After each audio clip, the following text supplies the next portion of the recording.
Thank you, and I'm very pleased to be here. I'm very honoured to have marched alongside CND, alongside so many of you for the past 2 years in what has been the most sustained protest movement in this country since the suffragettes.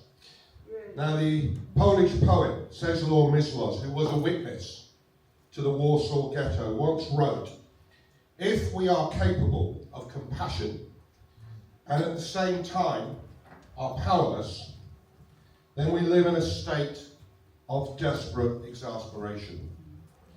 Now, all of us will have experienced moments of that sentiment across the past 2 years as we have seen Israel's genocide unfold, and maybe experiencing it now as we enter what could perhaps be described as the second phase of this genocide, a phase whose gateway has been constructed via the so-called ceasefire agreement introduced in October, and now the Security Council resolution passed this week.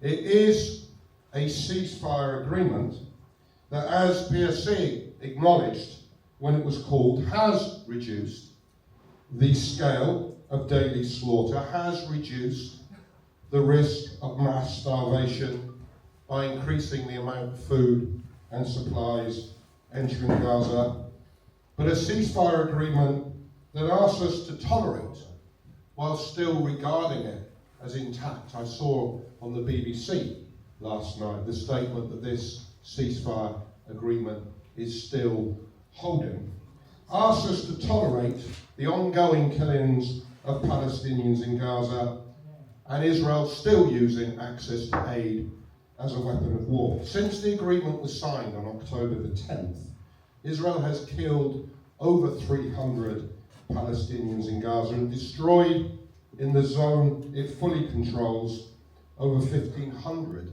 Palestinian homes. Some of you will have seen the scenes this week as Israel launched strikes on Khan Yunis and on Gaza City that killed 33 Palestinians in a single night. Images, once more, of infant bodies being pulled out from the rubble, hanging in the rescuers in their parents' hands like limp rag dolls before being lined up lifeless on blankets, all whilst Israel allows in less than half the food and supplies needed urgently as winter arrives and 2 million Palestinians exist without adequate shelter.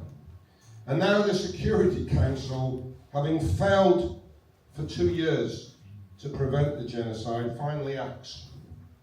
But it acts not to enforce international law, but to violate it, not to respect the core purposes of the United Nations, but to abrogate them. It passes a resolution that disempowers the victims of genocide and empowers the perpetrators, that effectively hands over Gaza to the United States, that allows for Israel's participation in decision-making over Gaza's present and future, but denies that right to the Palestinian people, who have no say in their governance, no say in how their land is to be reconstructed, no say even in how aid is to be distributed to them.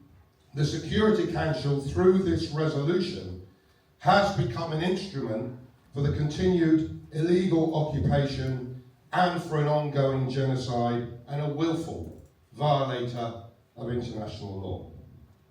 The world's highest court, the ICJ, in July 2024, 16 months ago, confirmed what we already knew, that the Palestinian people have a right to self-determination on their land. This resolution empowers foreign forces to govern them in clear violation of that right. That same ICJ judgment 16 months ago determined that Israel's illegal occupation of Palestinian land should end immediately. This resolution empowers states to support the continuation of the occupation of Gaza and says nothing, zero, about the rest of occupied Palestine. Further, it contains no mention of accountability for genocide, despite the fact that Israel remains on trial at the ICJ for perpetration of that crime, and its leader remains indicted by the International Criminal Court. Says nothing about the ongoing ethnic cleansing in the West Bank, the escalation of settler violence, nothing about the nearly 10,000 Palestinians still held in illegitimate detention, subject to the most brutal forms of torture, including rape. And it also, of course, mandates an armed force, the so-called International Stabilization Force, reporting directly to Donald Trump and his Board of Peace, bypassing any other international institutions, a board and a force which will act to demilitarize Gaza, meaning, of course, disarming the Palestinian resistance, but not nuclear-armed Israel. So this is Donald Trump's vision for peace, for which he is being applauded by the lapdogs who endorsed this resolution, including Keir Starmer. No right of self-determination for the Palestinian people, a mandate for Israel to continue the occupation of Gaza and by default the West Bank, a mandate by default for it to continue and sustain its system of apartheid on all of the land between the river and the sea, a peace in the Middle East to be built via an alliance between the nuclear-armed imperial US, Gulf dictatorships, and a nuclear-armed apartheid state led by politicians who make no secret of their desire to eventually establish a greater Israel that stretches all the way from the Mediterranean Sea to the Euphrates. So in this moment, we need to reassert some fundamental truths. And one is that this battle for the justice and the liberation of the Palestinian people is, as we have asserted for decades, a battle for the future of humanity and for the world we want for ourselves and for our children. Do we want a world where principles of rights and justice and respect for the rule of law are secondary to the will and the military might of the powerful?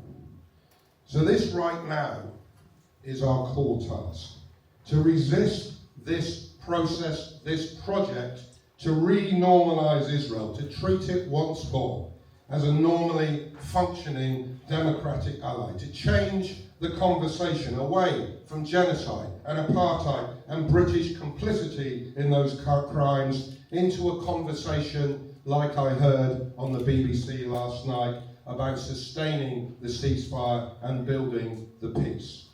We have to continue to build the movement required to establish a true peace, one founded upon ending Israel's oppression of the Palestinian people and realizing their rights. That, as it always has, requires two fundamental conditions. Firstly, the ongoing resistance of the Palestinian people and their refusal to submit to Israel and the US's plans for their erasure. And secondly, external pressure exerted on Israel by a global solidarity movement that answers the Palestinian call for boycott, divestment and sanctions.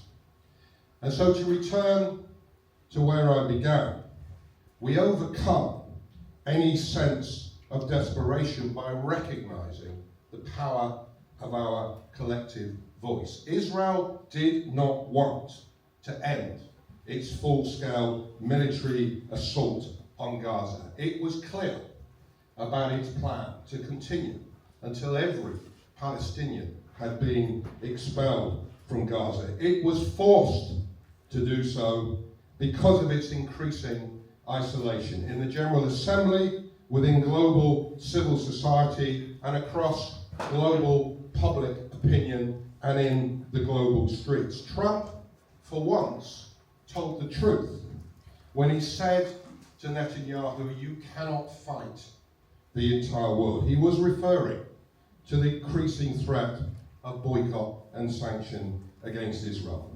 And here in the UK, alongside the marches of unprecedented size, we have been winning important BDS victories. 27 councils have now committed to divest funds from their pension funds, to divest from complicit companies. The Co-op has withdrawn all Israeli goods from its shelves, and there has been nearly a 20% reduction in the import of Israeli goods, something the Daily Telegraph, and we should always believe what we read in the Daily Telegraph, attributed directly to boycott campaigns that we are leading. And over 5,000 customers have closed their account with Barclays Bank, and music festivals have dropped it as a sponsor. So this is our task, to harness our collective power, but to build it further. And we do so, as I said, knowing that the struggle is long, knowing that this struggle for justice and the rights of the Palestinian people is a struggle for the world we want to inhabit. We know that the world we want to see cannot come into being, that none of us can be free until the Palestinian people are free. So onwards, together, to freedom, justice and equality, and I will see you all back on the streets next Saturday when we march again. Thank you.